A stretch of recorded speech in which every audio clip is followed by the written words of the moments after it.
Everyone, so welcome back to my channel. आज हम लोग स्टार्ट करने वाले हैं a new topic of the chapter soil and this is actually soil erosion. तो यहाँ पे हम लोग बात करने वाले हैं कि भाई सॉइल इरोजन क्या होता है, इसके इफ़ेक्ट्स क्या होते हैं, इसके कॉजेज़ क्या होते हैं और कैसे किन मेथड्स के थ्रू हम इसे प्रिवेंट कर सकते हैं। आराम से इसके बारे में बात करते हैं, ठीक है। तो सबसे पहले जानते हैं कि सॉइल इरोजन होता क्या है। Let's see the definition. Okay. Here we have read about the properties, right? Okay, so soil erosion का definition क्या है देखते हैं।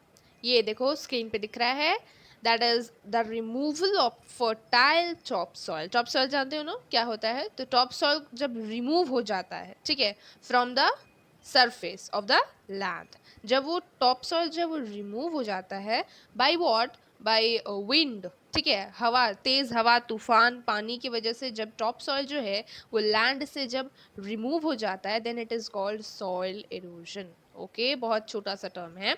जब हमारी ज़मीन पे हवा के कारण, तूफान के कारण और बहुत ज़्यादा पानी के कारण क्या हो जाता है कि टॉप सॉइल जो है वो रिमूव हो जाता है, तो क्या हो जाता है, सॉइल इरोजन सिचुएशन को कह दिया जाता है, ठीक है। The definition is itself telling you the answer. The removal of fertile topsoil from the surface of land by the action of winds and flowing water is called soil erosion. Okay. Now, causes of soil erosion. अब हम लोग जानते हैं, पहले तो हम लोग पता चल गया कि soil erosion होता क्या है। अब हम लोग जानते हैं कि किस मतलब कैसे soil erosion होता है। सबसे पहले जान लो कि root होते हैं ना of the plants, they hold firmly this or you can say bind the soil, ठीक है। रूट जो होते हैं प्लांट्स के वो सॉइल को एकदम जकड़ के रखते हैं। सॉइल इरोजन की वजह से क्या हो जाता है कि हमारी लाइक टॉप सॉइल रिमूव हो जाती है, right. Soil erosion is prominent in the areas which have very less or poor vegetation such as deserts and barren lands. barren lands क्या होते हैं, तो ऐसी ज़मीन जो कि बंजर है, जिस पे क्रॉप्स उगाए नहीं जाते, उसे हम लोग barren land कहते हैं। तो सॉइल इरोजन किन जगहों पे होता है ये पता चल रहा है, डेजर्ट्स में होता है, बैरन लैंड्स होते हैं, वहाँ पे भी सॉइल इरोजन की वजह से हम लोग फसल वगैरह नहीं उगा सकते हैं। Okay, as in this area soil is exposed to climatic changes directly.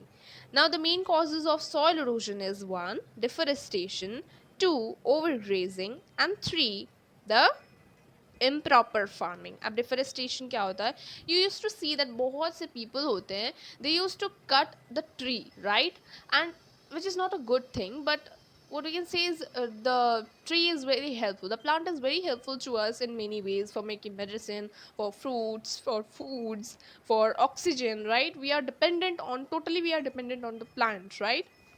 So deforestation एक ऐसा स्टेप है जिससे प्लांट की कटिंग डाउन हो जाती है, which is not a good thing. Deforestation बहुत ज़्यादा अमाउंट में हो रही है and which is not good for the environment. Okay, तो डिफोरेस्टेशन क्या होता है ये समझ में आ रहा है, and this is a cause.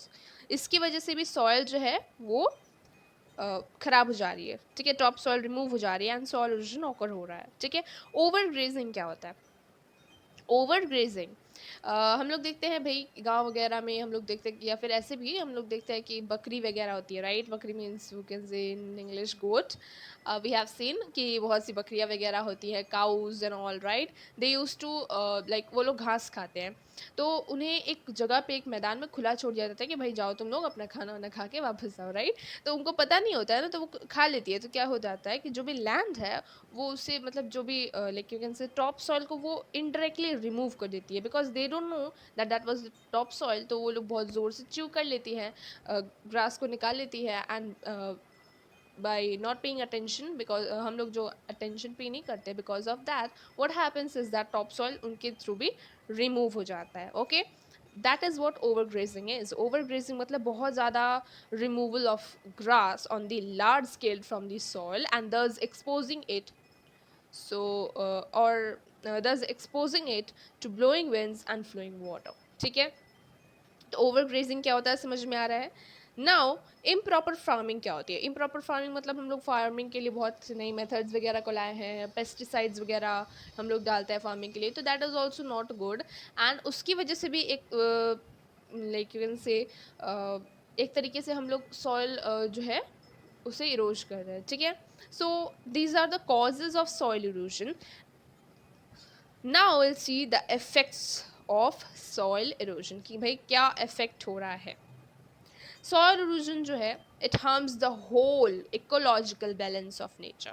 ठीक है, as the habitat for micro organism is disturb. यानी कि हम लोगों ने पढ़ा था कि अर्थवॉर्म्स वगैरह जो हैं वो कहाँ रहती हैं, वो रहते हैं टॉप सॉइल पे. तो जब टॉप सॉइल रिमूव हो जाएगा due to soil erosion, then where they will live, right. So this was the first point telling to you. Second point is that as the fertile topsoil gets eroded, it leads to decrease in vegetation and hence decrease in rains and also global warming. तो इसमें क्या होता है कि top soil जो है वो remove हो जाता है, तो क्या हो जाता है, वेजिटेशन वगैरह में प्रॉब्लम हो जाती है. And decrease in rain, you will see that global warming भी होने लग जाती है एक तरीके से. ठीक है, now next you will see is that the third point, which is it can also lead to famines and landslide in mountain regions. Famines मतलब लाइक पेड़ के कटने से क्या हो जाएगा, हम जिस पे डिपेंडेंट है पेड़ पे, अपने मतलब प्लांट्स वगैरह पे for our things, our needs, क्या हो जाएगी, पेड़ ही नहीं बचेगा तो हमारी नीड्स क्या हो जाएगी, मतलब हमारी नीड्स नहीं बचने वाली. फिर क्या हो जाएगा कि हम लोग भूखे वगैरह भूखे ही मर जाएंगे. हो सकता है ऐसा, राइट. या फिर ऐसा भी हो सकता है कि लैंडस्लाइड्स होने लग जाए माउंटेनियस रीजन्स में because of this soil erosion only.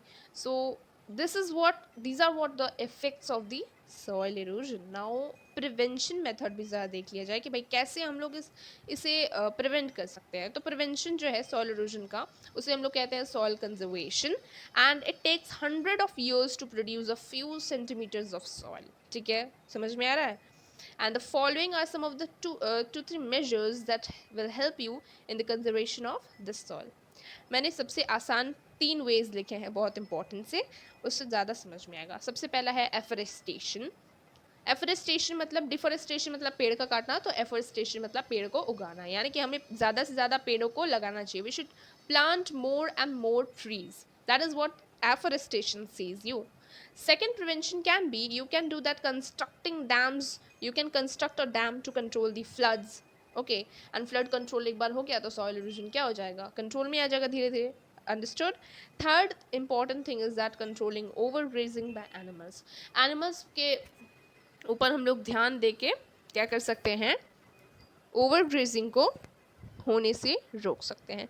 And that will prevent you, और that will prevent the soil erosion also. ठीक है, so this is all about soil erosion. In the next video थोड़ा बहुत हम लोग discuss करेंगे about the soil pollution. पर उससे पहले जितना भी अभी तक हम लोगों ने पढ़ा है, मैं उसका जस्ट फॉर सम सेकेंड्स मैं उसका एक रिकैप दिखा दूंगी.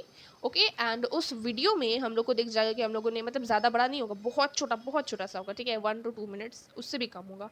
तो उस वीडियो में सबसे पहले हम लोग को दिख जाएगा about whatever we have read in this chapter. That will you can say recap हो जाएगा एक तरीके से, and then will begin from the